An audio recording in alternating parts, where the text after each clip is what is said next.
Worried about work, family, or other relationships? I'm Chuck Wolf, a pioneer in emotional intelligence.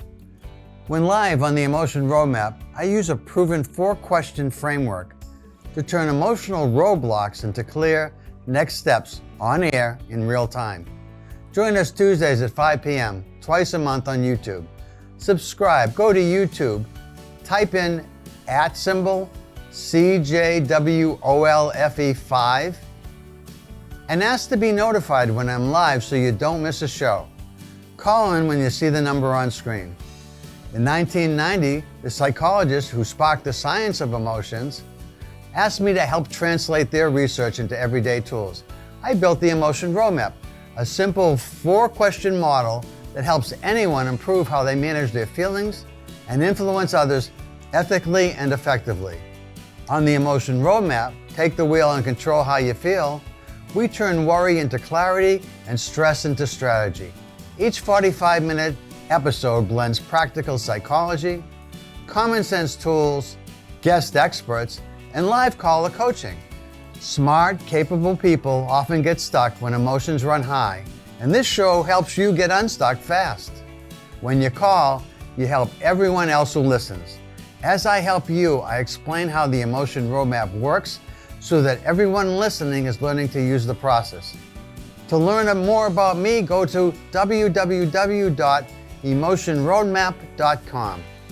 I have been very lucky in life and have worked with and learned from some of the greatest thinkers in the world at Harvard and Yale, other places, and I want to bring what I have learned to hopefully make a meaningful, positive difference in your lives.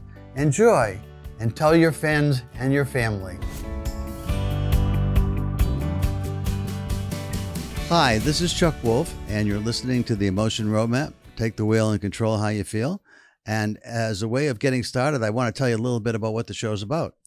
The show is all about having people call in and let me know when they're experiencing some kind of concern or situations that's challenging to them or to you, that is something that you are undecided about and maybe worried about or at least unclear about how to proceed. You might be worried about escalating a tough problem that you're facing with a conversation with someone you need to have a conversation that's going to tell them that there's some feedback out there for them that isn't very good, and you're worried about how that's going to go.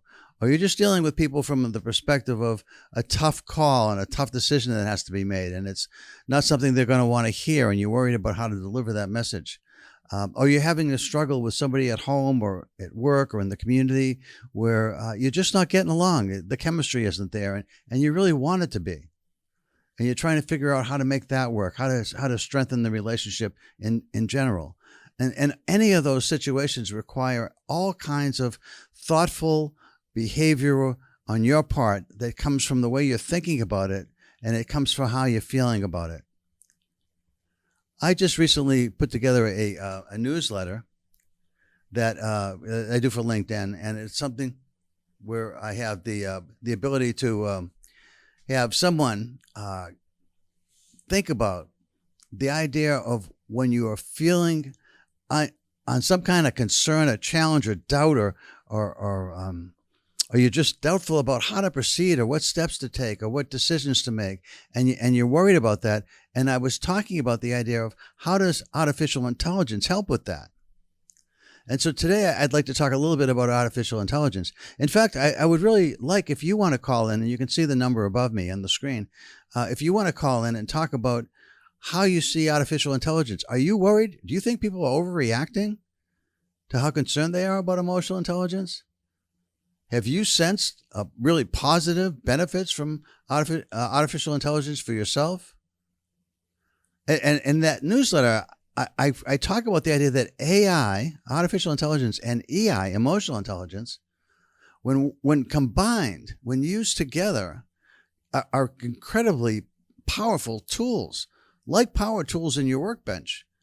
When you put them together, they create really profound impact that can really be serviceable in your world, no matter what you do.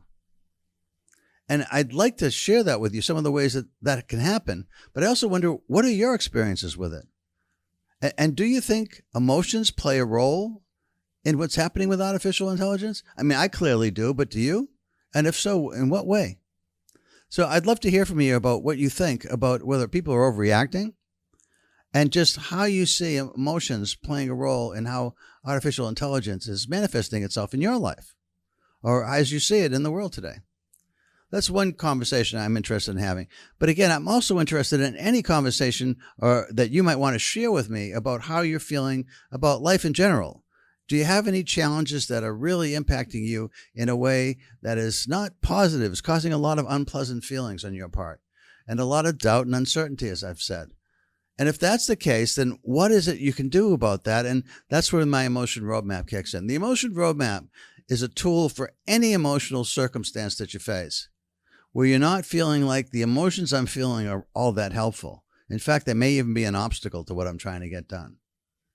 So if we understand emotion as an evolutionary system that's designed to protect us, emotions are here to warn us, to let us know what's happening, or when to feel joy or sadness or loss or anger or fear. Emotions are designed to help us to survive. But some of those instincts aren't always useful with what we're trying to get done, with what we need to do. And so on the one hand, like an emotion that warns me about the conversation I'm about to have with someone is going to be somewhat impactful on them and cause a lot of drama that I don't really want to experience. But what's the better way of dealing with it? The emotion doesn't tell us that, but the emotion roadmap does. That's what I've created, this tool, this process, this template that guides you in thinking about how are you feeling and how is that feeling impacting my thoughts and the behaviors that I'm going to experience or am experiencing. How is the emotions that I feel impact the thoughts that I have, and how do those thoughts drive behaviors which lead to outcomes? And outcomes, interestingly enough, lead to new emotions, and the cycle continues. So the new emotions, again, drive new thoughts like, hey, is my plan working? It didn't seem to quite work the way I wanted, but I think I'm getting the results I want, but maybe I need and that's where you start to feel like a bit of uncertainty or doubt, and you start to think about maybe I need to modify my plan because I'm not feeling quite right, but it wasn't bad. I think I'm on the right track. I just need to make a short correction or small modification here to get back on track and to have it end in the right way, end in a way that the person I'm talking with or I'm confronting or the person that's my partner or my lover, my spouse, my daughter, my son, whoever it is, however they're feeling, if they're part of it and you want them to feel a certain way and you put a plan together, I call emotion-based planning. That concept drives how you can use emotional intelligence to drive how you deal with artificial intelligence. Now, let me give you a quick story about that. I had a man call me one day on a show like this. This was happening to be on the radio, but he called me. He said, my wife said, you got to talk to Chuck Wolf because he's really an expert at helping people deal with their emotions and the way you're feeling about your law practice. And he'd been in business for over 20 plus years and been very successful, but he was feeling very doubtful at this point in time, in part because of artificial intelligence. He felt like he was falling behind. He felt like artificial intelligence was letting other lawyers, it seemed, come up with research and ability to solve and deal with cases much quicker than his firm was doing. And he was feeling a bit lost and afraid to deal with the artificial intelligence in his world. And he was worried about being left behind. And that fear of missing out, that FOMO that some people talk about, the idea of missing out on this major technology that's so incredible, but I don't think it's right. I know that when I investigate cases myself, I know what I see, I know what I read, I know what I know.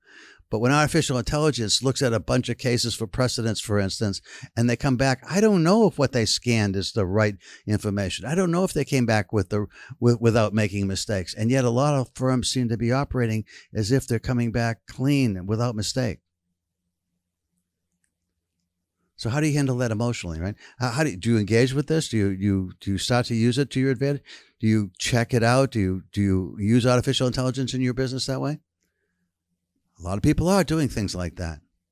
And so one of the things that I've said to myself when I'm dealing with people like this is I think, well, first of all, just because I've read certain things And I've gone to, let's say, peer-reviewed journals or a really well-respected information that's out in the literature about the field I'm investigating. That doesn't mean I don't make mistakes too, or that I miss certain articles, or I don't catch everything that's out there. So having said that, my thought is this.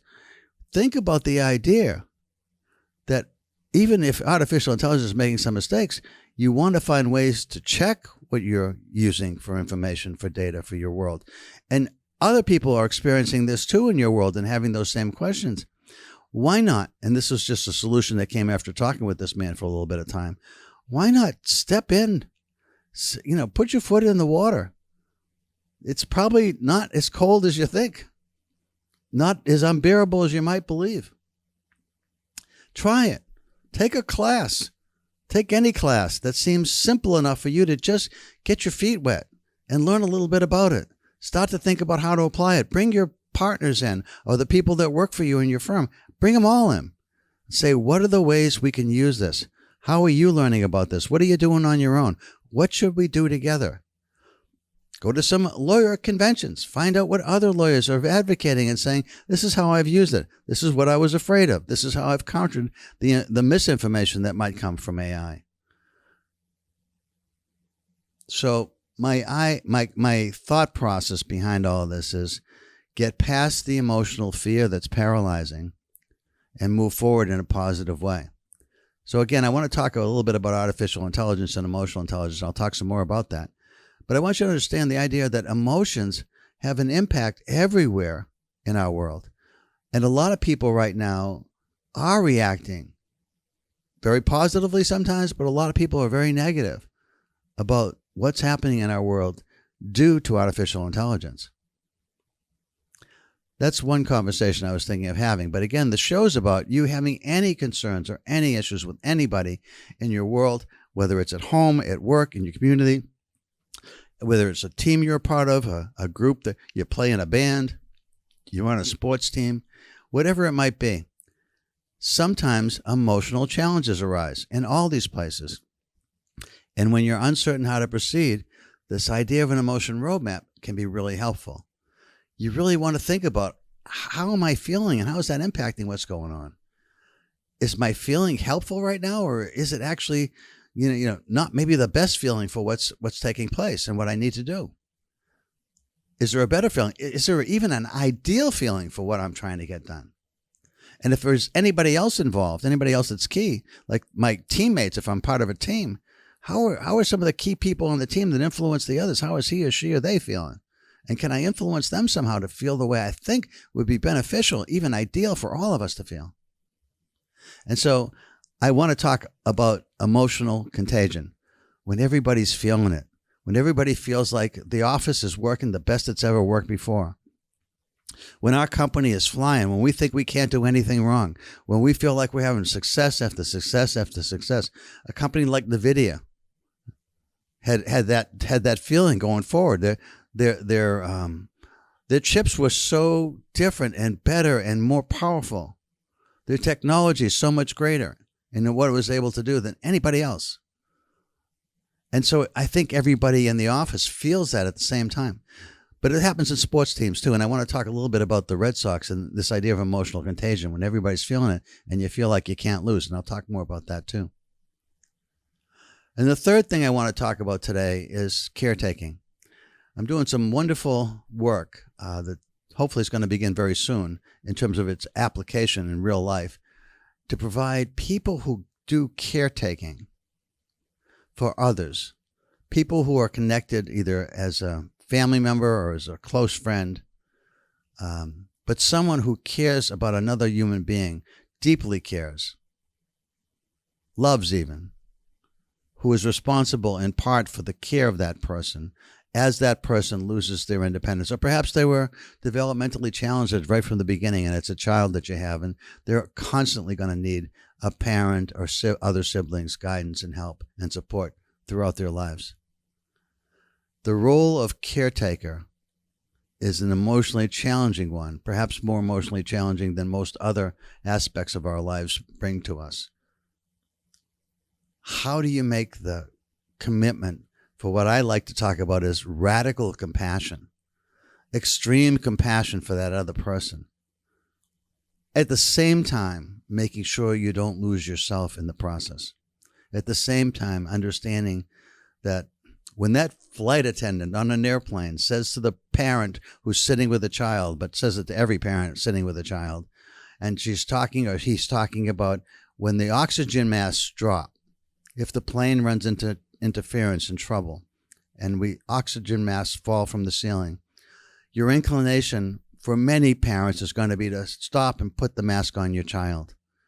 If you do that, what we fear is that you will pass out before the mask is around your child's face, and you won't be able to help the child going forward because you'll be unconscious. Take care of yourself first so you can help your child. And that's true in life, I think, not just on a flight where oxygen masks drop down. So many times that when I've talked to people who are in caretaker roles, they feel like there's not enough oxygen for them too. They're doing everything they can for other people and feel like it's about helping other people. And they need to be there for the other person. They feel that radical compassion. But sometimes they let go of the idea that, hey, but I need time for me too. And that's not selfish. That's actually selfless in the sense that if I can be healthy and maintain that a little bit of personal space I need, that little bit of time to exercise, that little bit of time to socialize, to have friends, to do something that lifts me up, I can be there more often for you when I do that. So those are the three areas I thought I'd talk about today because I'm excited about all three areas for different reasons. And so if you have something that you'd like to talk to me about in any of those areas or about any of those areas, give me a call. It's always fun to talk with someone about this. I enjoy having the chance to visit with people and share my insights and what I think about life and how I'm dealing with things. And I hope you find it helpful to hear some of those thoughts that I share. But it's always interesting to have someone else call in. Like the other day, we had someone call, a woman named Trisha. And Trisha, if you're listening and you've tried some of the things we talked about, it'd be fun to have you call in and let us know. But she was struggling with dealing with time. Time is that universal that, there's excuse me. We all have so much time on this planet.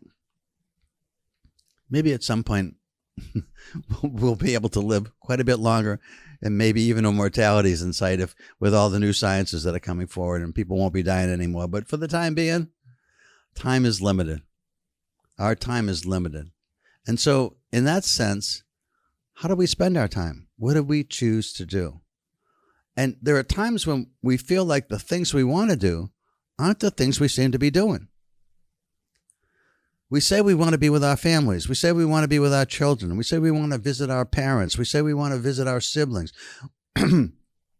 We say we want to do more with our families. And yet, boy, I seem to be spending all my time at work or around the yard or doing things that seem like it's other than what I say I care most about. Why is that?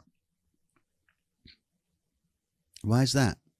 And what can we do emotionally to change to what we say we value, or at least be realistic and honest with ourselves about, is what we value what we do as opposed to what we say we value? So there's a reality check maybe in the mirror that you need to have about what you say is important. If it's really important, then how come that's not what you're doing? That's emotionally challenging too. So the goal of my creation of the Emotion Roadmap was to give people a tool, a power tool, if you will, to combine with other tools that you have at your disposal that you've learned over your life to help you to survive and even to thrive. But the goal of the Emotion Roadmap is to say most of us don't really know how to manage emotions, except for the things that we learn through trial and error. And some of us have got really good at it through trial and error, or genetically we're predisposed to seem to be able to handle very emotional situations better than other people. There is a genetic piece to this story. It isn't just about skills. But no matter what the genetic story is, no matter what the current skill set is in terms of trial and error learning, or some of you have been lucky enough to maybe to go to classes about emotional intelligence and learn some strategies that have been helpful to you. And certainly there are strategies out there for all of us that relate to emotional intelligence. They aren't specifically about emotions, but there are communication strategies. There's ways to understand how people value different styles. For instance, some people are very task-oriented, very driven to accept change and thrive on change.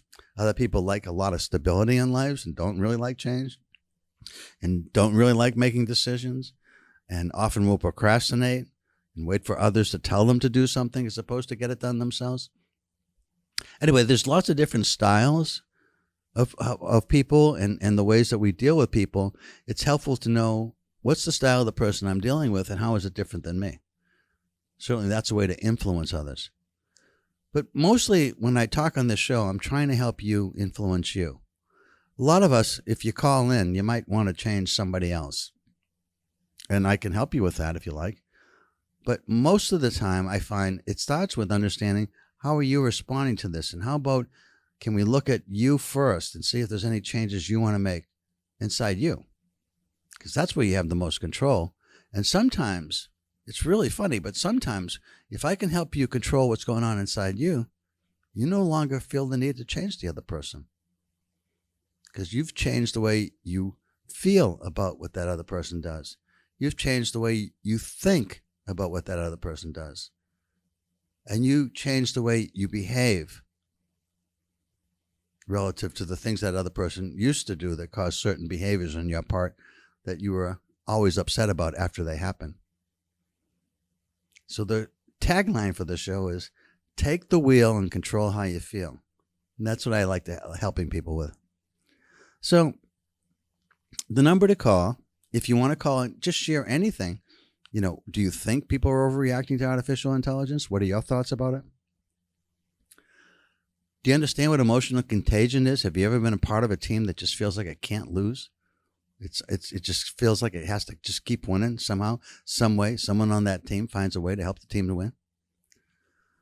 Have you ever felt the need to care for another person who was hurting, someone you really cared a lot about, and that it meant not doing some of the things you thought you would be doing, maybe together with that person or just on your own alone?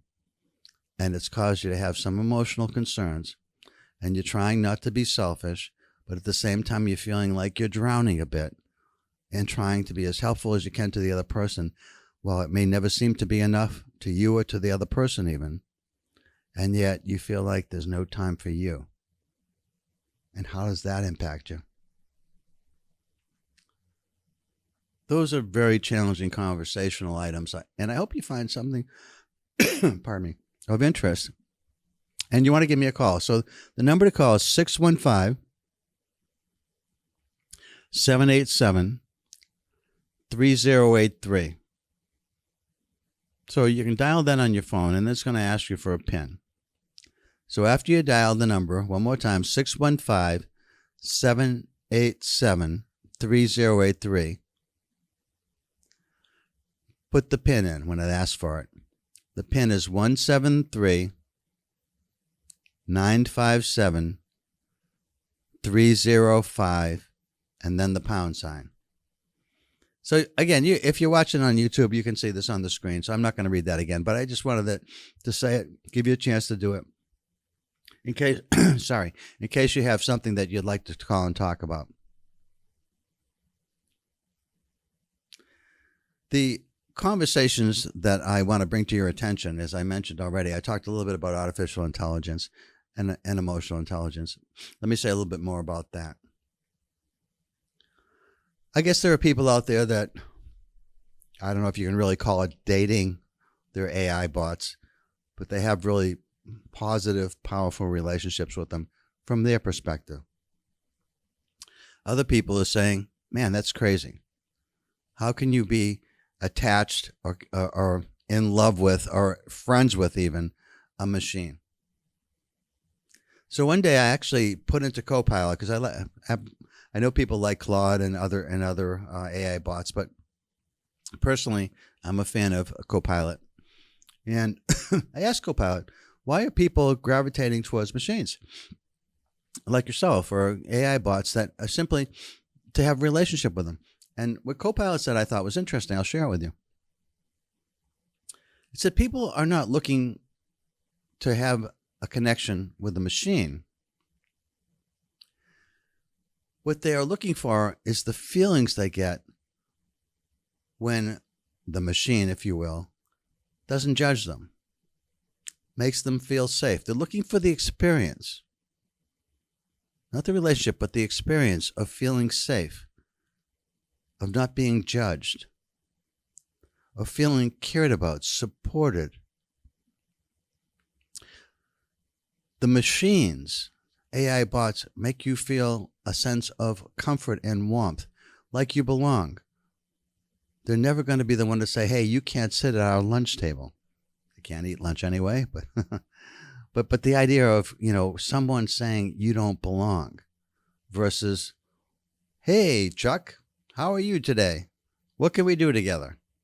And then telling me how good my ideas are and reinforcing those ideas and helping me be more polished about the way I speak or write about those ideas. I mean, why wouldn't you want a relationship with an AI bot? Why wouldn't you want a relationship with somebody, not a real person, but in, artificial intelligence is seemingly someone who cares about me, who makes me feel this way, who makes me feel like whatever I say, I'm safe saying it. Whatever I do, it's okay. Whatever I think, it has value. I mean, why wouldn't everybody want that? Now, what's the disconnect then? What are we afraid of? We're afraid we'll lose the human connection. The human connection that tells us, hey, Chuck, you know what? You shouldn't have really done that. Oh my God, I'm being criticized. Now, the machine probably won't criticize me, but the human will. And what if that's part of how we grow? What if how we grow is being able to hear from somebody else how we're impacting them? Isn't it important to think about a relationship in the sense that we're not going to always agree?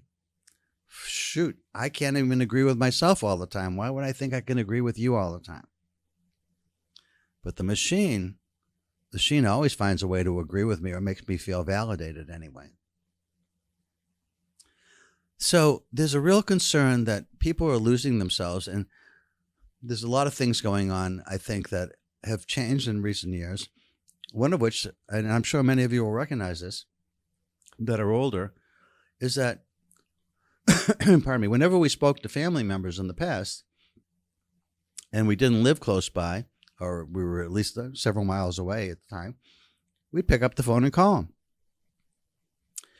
So my two younger daughters, my oldest daughter too, really, all in their 40s and just turning 50, they started just to text, not to call. And I thought, well, okay, that's okay, I guess, but I so enjoyed talking with them in person, and yet texting became what almost everybody did. From those who were 50 on down, it got more and more just text. That's it. We just text. Hardly ever speak on the phone or in person. So that was one change that was really significant that technology allowed us to do, different than what we'd done in the past, that pulled us further apart from one another as opposed to put us more connected. So, and so the other thing that has happened over time is we used to all sort of watch the same shows, maybe on TV, because there weren't that many channels, and we had those things to talk about in common. Now we've got so many channels and so many streaming options and so many streaming video games that we can play. It's like, wow. Again, there's ways to be connected through that. I have one of my grandsons. He was living in Germany for a period of time, and he played video games with kids back home where he was living before in his home state, and that kept him connected. So I'm not saying that technology doesn't allow connections; it does. But I'm saying that the machines, the more they evolve, the more that they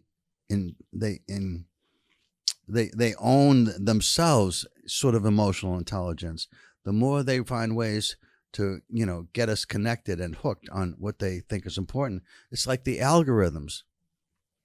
I think part of the reason we're so polarized in today's world is because the algorithms, where we say we like something, if we lean a certain way, we're inundated with all kinds of other articles that are situated on our screens with kind of key words that pique our interest, that cause us to reach forward and click on that link. Because the more clicks people get, the more advertisers want to pay for their services. And so it's all designed for to gain profitability in some ways. And that's sort of a negative of, I suppose you could say, capitalism, because that's based on profit. But boy, it's sure true of the other socialized and communistic worlds, that they're using algorithms to generate a sort of a common way of thinking. And that at times, if the design is to put people in different camps and have them battle each other, it's all possible with algorithmic information technology that's available today. So how do we avoid the dangers of technology? How do we stay true to ourselves? How do we stay true to our beliefs? There's a rise in religion these days. Perhaps that's one way some people are coping. But I think it really is up to the individual to think about, am I true to myself? I get certain things from the machine, but they're not the same as what I get from another person, from a real human connection. What do I value most about that human connection? Even when that human connection is telling me I did something wrong, it's so important to have that connection, to be connected to another human being in ways that matter. And to understand that growth comes from understanding how people can tell us when we've done something that has been hurtful to them, or just isn't right. That the ethics that are in play come from not just ourselves, but years and years of society. And that doing the right thing isn't always that clear. But most of the time, really, it is. So when you think about artificial intelligence, it's got great ability to serve us. It's got great ability to enhance our thinking. To do a deep dive, this idea of large language models is that, for instance, if we ask something, like one of my friends at lunch today was asking the question, when did the game football or soccer originate where you didn't use your hands? How did that come into being? You can ask IA to research that for you. When was the last time the Red Sox won 14 games? How would you know that? You can ask AI to research that for you. The idea of using AI as a tool, as a power tool, is a wonderful idea. Don't be afraid of it. Embrace it, but understand its limitations. And don't forget about the human side, the human connections that are so necessary for us to really feel fulfilled in this world. To be a part of a family, to feel like we belong to the family of human beings, not to the family of AI bots that make us feel like we belong. They do. They're good at it. So if you want to call in and talk about your view of artificial intelligence, the way you think about it, the way you think it improves your life or has the ability to improve your life, the things you're concerned about, give me a call. Are you worried about losing your job to AI? I worry some, but I think some of the people that are in the business of welding and plumbing and electrical wiring, there's jobs out there that you don't have to be afraid of AI if you're willing to do the work that allows you to be in those jobs. Will the roles of middle managers and leadership, and will leadership levels collapse, and there'll be less need for lots of leaders because there will be machines that can help guide us around certain standard operating procedures? I think so. I think there's less management needed over time. But for every sort of revolution we've had, whether it's going from the horse and buggy to the car or going from landlines to smartphones or to computers in general. Life has just gotten different. Some ways better, some ways not so much. I remember as a child growing up, and I'm older, a lot of my extended family all lived in the same place. But as people and technology grew, people spread out. And while it was great to see new things, excuse me, and to be in different parts of the world and the country, I remember thinking, there's also a big loss with that in terms of I don't see my cousins, my aunts, my uncles the way I used to anymore. So there's trade-offs everywhere is my point. And I think you'll see with AI is that people will find jobs. There'll be different kinds of jobs, and there'll be exciting jobs, and there'll be some not such exciting jobs. I mean, if we find robots that can clean up for us and do some of the dirty work we don't like to do, I mean, that's kind of like finding a washing machine, isn't it? Where people used to hand wash all their clothes. So I wouldn't be afraid of it. I'd be intrigued and curious and excited, and at times cautious and skeptical. What I wouldn't be is fearful to the point of paralysis. I'm not saying not to have any fear makes any sense, but be wary of the lawyer who called me who was so terrified of trying to learn a new technology later in his life that he was really scared. And by asking him, I said, when you feel like everything's working for you in your business, what's happening? And he talked to me and he said, all the confidence is there. You know, I feel like making calls, cold calls even, to people that are potential clients. And I'm in such a confident mood, I end up getting clients from that. Not everybody, of course, but I do. And it's when I feel on top of my game, when I feel like I know what I'm doing. And so what's holding you back now? Well, it's because I'm worried that other people are learning more about AI than I am. What makes sense for you then? Maybe it's time to need to start learning about AI. What could you do? What are some ways you could do it? How do you get from what you are feeling to what you want to feel? That's the roadmap. Well, I'm feeling anxious and paralyzed, and I want to feel confident and engaged and motivated. What are the steps you need to take? And that's when he went through all this idea of, the steps I need to take. Basically, start a process where I take that first step on that 1,000-mile journey to learn more about a technology that's going to keep growing long past my lifetime. But don't be afraid. Engage. Be curious. Be open to learning. Be excited about possibilities. Experiment. Try things. Some will work, some won't. Talk to the people in your office. Get everybody excited about it. Make a contest out of who comes up with the best idea for using it, or whatever. Do something that's fun and engaging as opposed to depressing and fearful. So, as far as the Red Sox, I want to just say a little bit about this. There's a team. And again, I know a lot of people don't follow sports, but sports for me is a metaphor for life. And some people I've known at certain times in their life have been really down and out. Life just stinks for them. Something awful's happened to somebody in their family, some kind of disease, some kind of real negativity. Somebody lost a really wonderful job they had. Somebody got divorced. Somebody hurt somebody in your family or was very hurtful to them. Anyway, there's times when people feel like they're down and out, and you see that. And sometimes people have a really bad run of luck over time. Things just don't go their way. And that's sort of how the Red Sox were at the beginning of the season. They fired their coach, their manager, Alex Cora. Alex had won a World Series for them a few years back.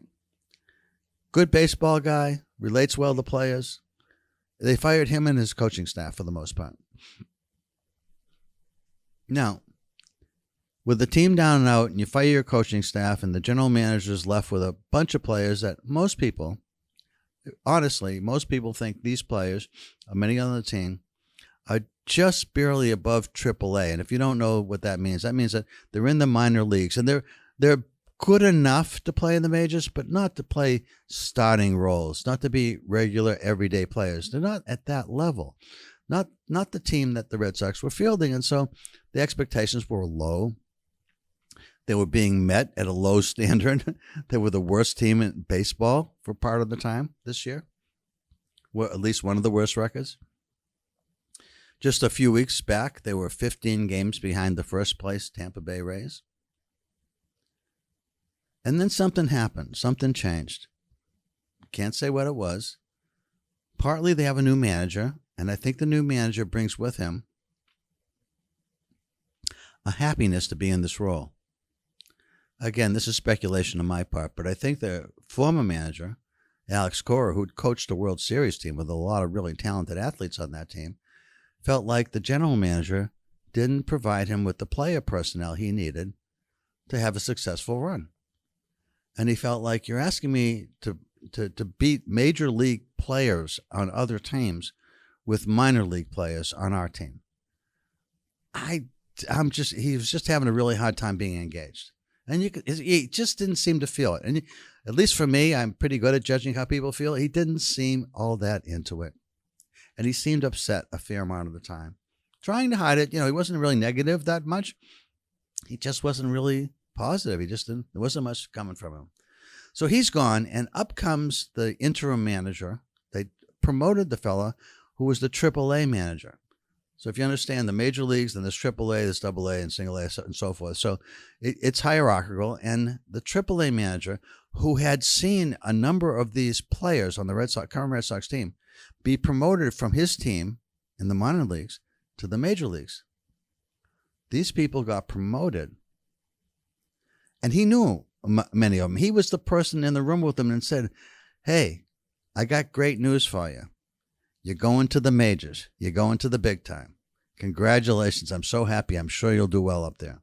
And so he had seen a lot of these players as they were growing and experiencing, and he helped them. He helped them to get to where they were. And so he already had a relationship with a number of people. And if you can understand how a AAA manager coming into this world of managing at the major league level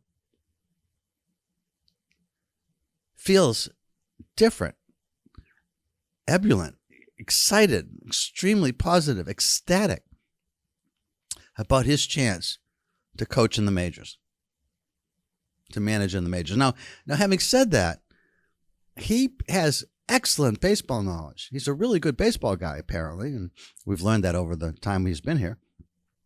But so did Cora. And Cora had a relationship, had been a winner. He had that going for him. And he also spoke Spanish, and so he had that going for him as well. It was a big factor for a lot of the Spanish speaking players, and that's really important. But this guy comes up and he's just so thrilled to be there, and he's excited, and he's doing all the little things that matter, and excited even when he was losing. He had a positive energy around him, and that energy has transformed into something that in the world that I live in, called emotional intelligence, in this field of science, it's called emotional contagion.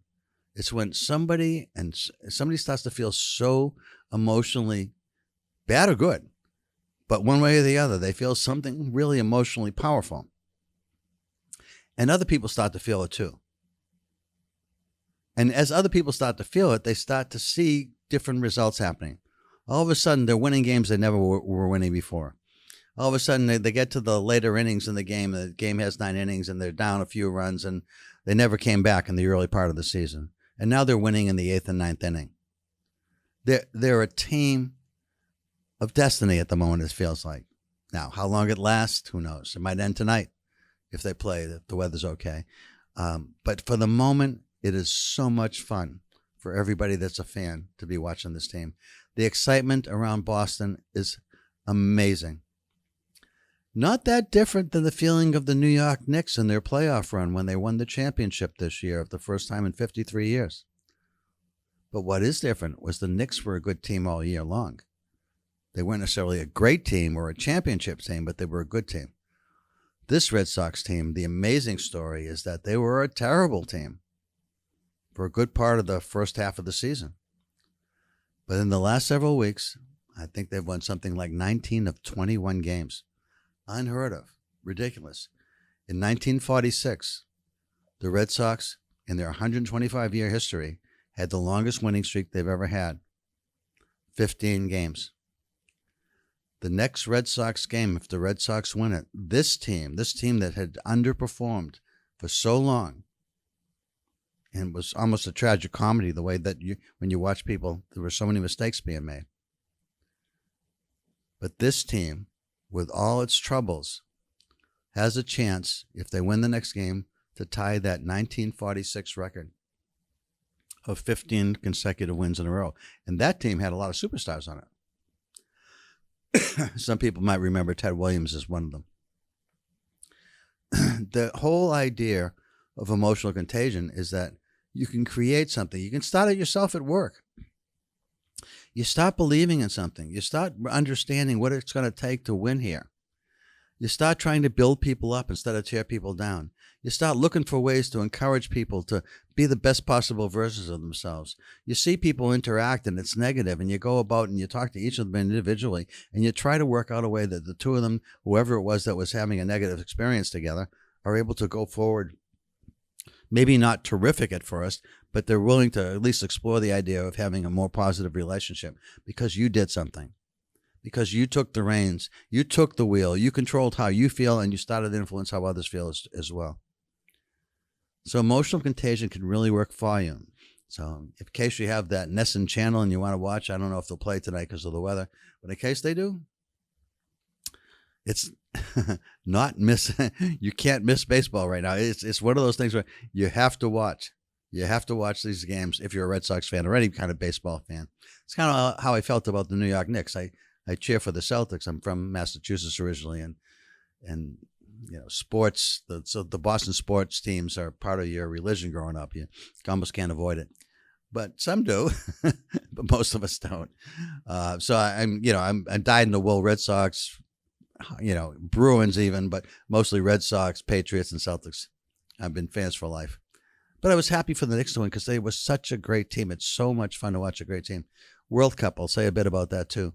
I know that Argentina lost to a Spain that was a very dominant team. And I know that a lot of people like the idea of watching soccer and enjoyed it a lot. For me, the moments I enjoyed watching were when some of these superstars like Lionel Messi were so unique. It was kind of like watching a master artist create a masterpiece when I watched Messi on the field move in ways that others couldn't cover him. Make kicks that were perfect for teammates to head in the ball. He even had a few shots in the very end of the game in the finals, just not enough of them. But when I watch some of the masters, it's so exciting to watch, to see people who can perform at a high level. Well, maybe you can be that high-level person on your team. Just make the moves that make everybody feel spiritually positive about being where they are. For the manager or leader or parent in your family who's trying to make things work the way that they think that they should work, don't be so critical. Don't be so judgmental. Try to understand what it is they said, why they said it, what it is they did, why they did it. And if they were doing it for the right reasons, try to help them understand, I understand your intention was good. It didn't work the way you wanted. Can we talk about other ways maybe you could accomplish the same thing without going down that road? So I've talked a lot about some things I think are important, folks. So I did talk a little bit about artificial intelligence and the idea that, hey, you want people to be with you, to want to be with you and not with an AI bot or a machine. Create that kind of safety for them. Create the psychological safe space where they can come and they can talk to you about pretty much anything. Be supportive. At times, don't be judgmental. Anytime I feel like the need, I want to share some feedback that's critical of somebody, I always ask permission first. I said, look, I saw something that I think would benefit you to know about, but you might not like hearing it. Would it be all right to share it? And if you don't want to hear it and this isn't a good time, I won't say anything. But I ask permission if I'm going to do that, so I allow the person to at least be prepared for it. And as a person receiving critical feedback, understand that it isn't always just negative and it isn't always about attacking. It's sometimes about helping you to grow. So be open to that too. So I'll close with that and just simply say thank you all for listening. This is the Emotion Roadmap. Take the wheel and control how you feel. I'm Chuck Wolf. I hope you got some benefit from some of the ideas that I've shared here about AI, why people are running towards it and feeling more supported sometimes with their human friends and contacts, why emotion contagion is so important, and also this idea of caretaking, what it takes to be caring for another person in a very loving way also requires that you take care of yourself so you can be there for a longer period of time and you both don't burn out. Have a great week, and I hope to see you again on another Tuesday at 5 p.m. Take care, everybody. Bye-bye.